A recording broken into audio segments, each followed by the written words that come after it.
Steve also has at a large scale, and he's going to now take it through. For the mapping part, I focus on parking, and throughout my observations of parking, I came across two different types of parking between residents and commuters. One being a opportunistic parking, where there's a spot that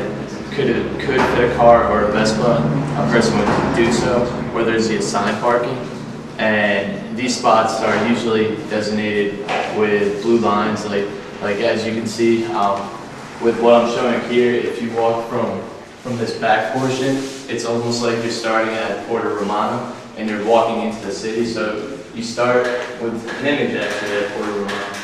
and there's images of the parking meter signs and the directions on what the most people that use this are visitors, and so they will have to get a parking pass which looks like this, and then they're only able to park in this area. And then as you move through into the city,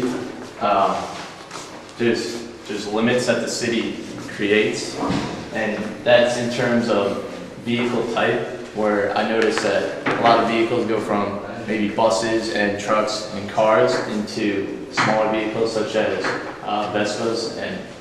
throughout most of the inner city walls there's moto parking that's just strictly for Vespas and motorcycles. And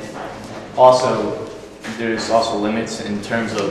who can enter the city. A lot of the parking areas you have to have certain parking permits for resident permits, and I even saw while I was walking, a person was on a Vespa and they got to a certain point after,